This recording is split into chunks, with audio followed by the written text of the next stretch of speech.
Assalamualaikum warahmatullahi wabarakatuh. Kami dari kelompok 6 yang beranggotakan Devita Nurul Anggraini, absen 9, Milenia Wanda Rizky Permata, absen 15, dan saya sendiri Priska Niwayanti Alesia, absen 22. Kami kelompok 6 akan mempresentasikan bab motivasi dan pemberdayaan sumber daya manusia mata kuliah Manajemen Sumber Daya Manusia. Kelompok kami akan membahas yang pertama, pengertian motivasi dan pengertian motivasi menurut para ahli. Yang kedua, pandangan tentang motivasi. Yang ketiga, sumber motivasi. Yang keempat, pengertian pemberdayaan dan pemberdayaan menurut para tokoh. Yang kelima, model pemberdayaan dan perspektif pemberdayaan. Dan yang terakhir, strategi pemberdayaan dan tujuan pemberdayaan. Pengertian motivasi. Motivasi berasal dari kata Latin mover yang berarti dorongan. Daya penggerak atau kekuatan yang menyebabkan suatu tindakan atau perbuatan. Kata mover dalam bahasa Inggris sering disepadakan dengan motivation yang berarti pemberian motif, penimbulan motif, atau hal yang menimbulkan dorongan atau keadaan yang menimbulkan dorongan. Secara harafiah, motivasi berarti pemberian motif. Seseorang melakukan suatu tindakan pada umumnya mempunyai suatu motif. Seseorang melakukan suatu dengan sengaja, tentu ada suatu maksud atau tujuan yang mendorongnya melakukan suatu tindakan. Motif dasar dari seseorang tersebut adalah adanya kebutuhan orang tersebut akan kebanggaan dan kehormatan serta mungkin limpahan materi. Selanjutnya, motivasi menurut para tokoh. Yang pertama, honest motivation. Menurutnya, motivasi yang ada pada diri seseorang merupakan pendorong yang akan mewujudkan suatu perilaku guna mencapai tujuan kepuasan dirinya. Yang kedua, Stephen P. Robbins and Mary Counter menyatakan motivasi kerja sebagai kesediaan untuk melaksanakan upaya tinggi untuk mencapai tujuan-tujuan keorganisasian yang dikondisikan oleh kemampuan upaya untuk memenuhi kebutuhan individual tertentu.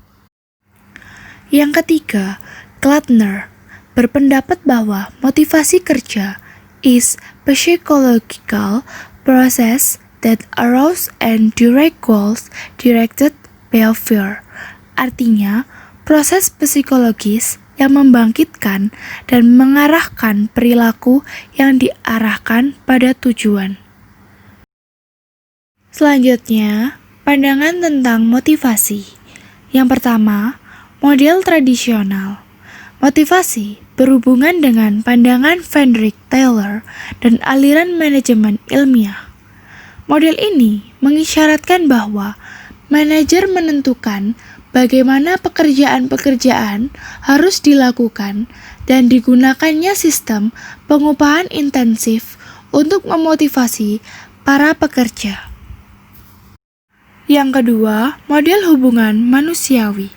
Elton Mayo dan para peneliti bahwa kontak-kontak sosial pegawai pada pekerjaannya adalah juga penting dan bahwa kebosanan dan tugas yang bersifat pengulangan adalah faktor pengurangan motivasi. Mayo dan lainnya juga percaya bahwa manajer dapat memotivasi bawahan melalui pemenuhan kebutuhan-kebutuhan sosial mereka dan membuat mereka merasa berguna dan penting. Sebagai hasilnya, para pegawai diberi berbagai kebebasan untuk membuat keputusan sendiri. Dalam pekerjaannya, perhatian yang lebih besar diarahkan pada kelompok-kelompok kerja organisasi informal. Lebih banyak informasi disediakan untuk pegawai tentang perhatian manajer dan operasi organisasi. Yang ketiga, model SDM. Model ini menyatakan bahwa para karyawan dimotivasi oleh banyak faktor, tidak hanya uang atau keinginan untuk mencapai kepuasan, tetapi juga kebutuhan untuk berprestasi dan memperoleh pekerjaan yang berarti. Mereka beralasan bahwa kebanyakan orang telah dimotivasi untuk melakukan pekerjaan secara baik dan bahwa mereka tidak secara otomatis melihat pekerjaan sebagai sesuatu yang tidak dapat menyenangkan. Mereka mengemukakan bahwa para pegawai lebih menyukai pemenuhan kepuasan dari suatu prestasi kerja yang baik. Jadi, para pegawai dapat diberi tanggung jawab yang lebih besar untuk pembuatan keputusan-keputusan dan pelaksanaan tugas-tugas. Pembahasan selanjutnya akan diteruskan oleh Devita.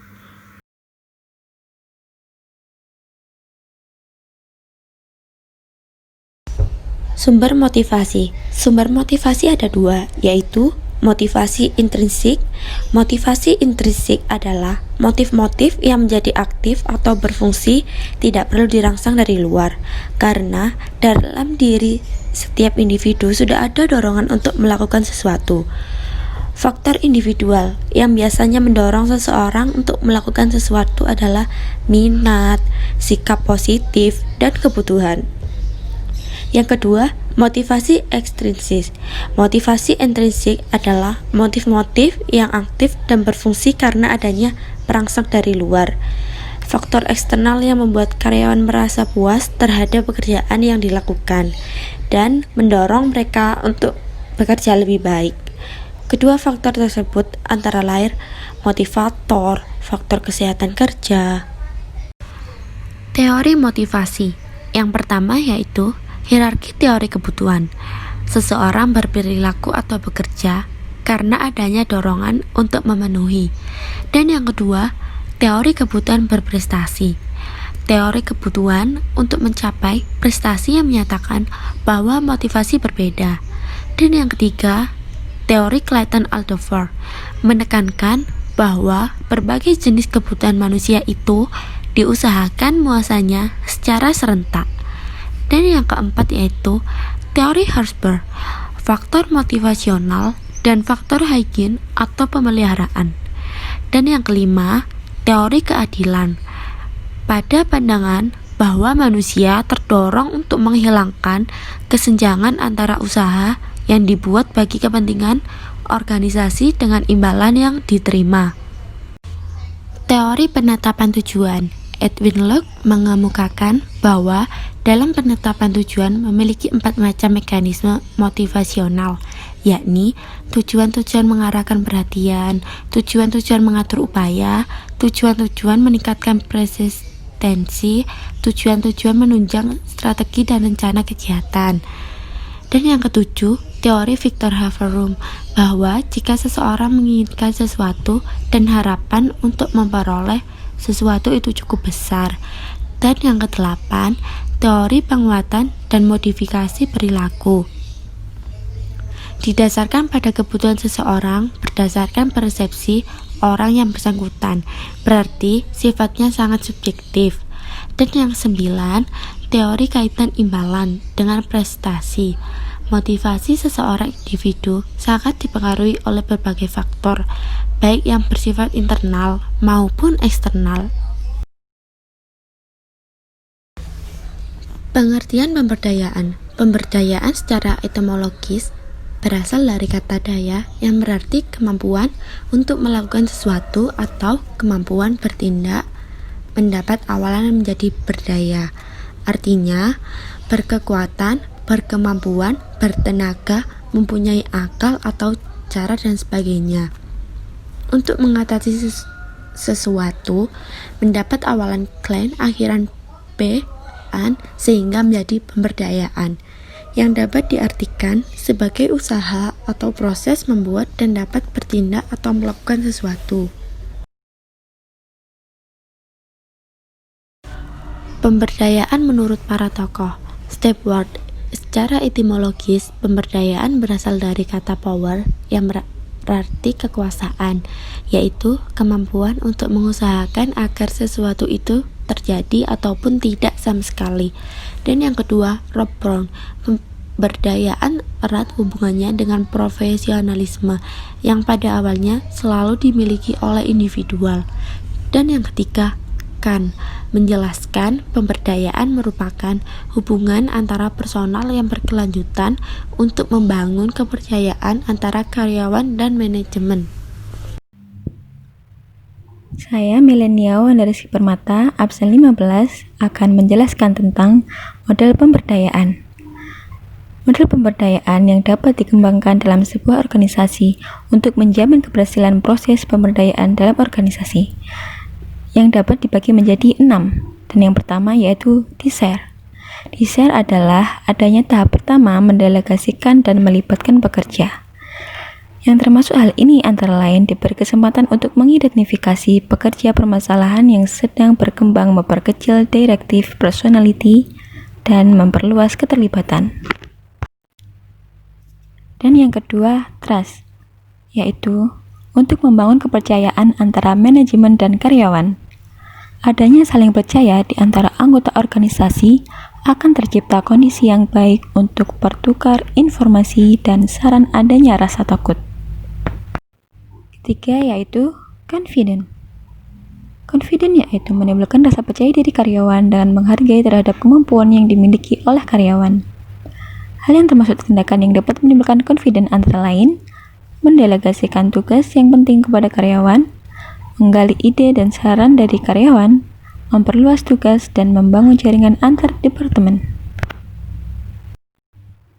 Yang keempat, credibility, yaitu menjaga kredibilitas dengan penghargaan dan mengembangkan lingkungan kerja yang mendorong kompetisi yang sehat.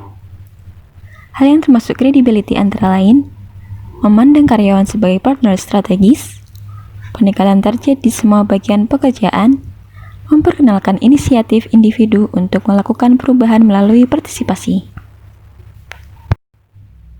Yang kelima, accountability, yaitu pertanggungjawaban karyawan pada wewenang yang diberikan. Hal yang termasuk dalam accountability antara lain, menggunakan jalur training dalam mengevaluasi kinerja karyawan, memberikan tugas yang jelas dan ukuran yang jelas, melibatkan karyawan dalam penentuan standar dan ukuran. Dan yang terakhir yaitu communication. Komunikasi yang terbuka untuk menciptakan saling memahami antara karyawan dan manajemen.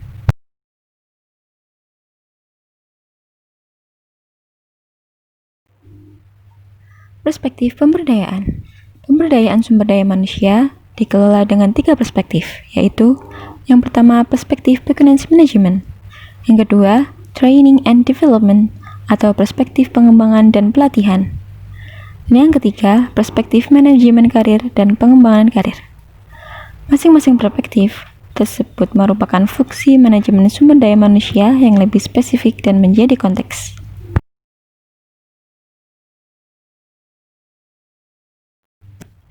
Strategi pemberdayaan.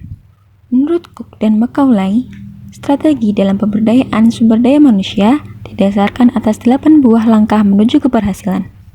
Yang pertama yaitu hubungan dengan visi. Dan yang kedua diarahkan dengan menggunakan contoh-contoh, di mana para pemimpin dapat memberikan visi untuk masa mendatang dan memberikan dukungan serta dorongan yang sangat penting untuk menciptakan suatu lingkungan di mana orang-orang bertanggung jawab terhadap nasib mereka sendiri. Dan yang ketiga, berkomunikasi secara aktif, yaitu dengan melibatkan karyawan di dalam komunikasi dan pembalasan umpan balik secara tatap. Maka, organisasi dapat mendorong terjadinya empowerment.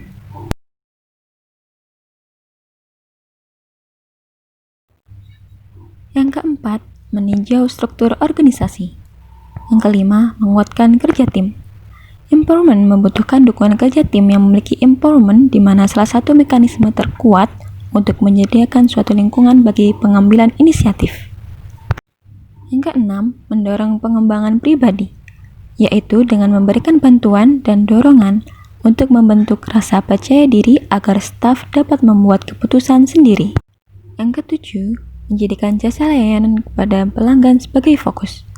Hasil akhir empowerment adalah berupa naiknya tingkatan jasa layanan kepada pelanggan, sehingga karyawan yang berada di garis depan dan karyawan yang berhubungan dengan pelanggan internal harus didorong untuk bertanggung jawab memuaskan pelanggan mereka. Yang kedelapan, ukur perkembangan yang terjadi dan kenali serta hargai keberhasilan.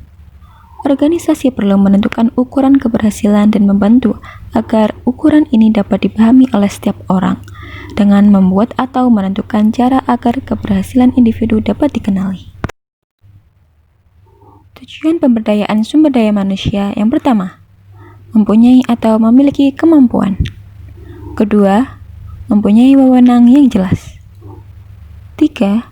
Mempunyai tanggung jawab atau responsibility yang akuntabel.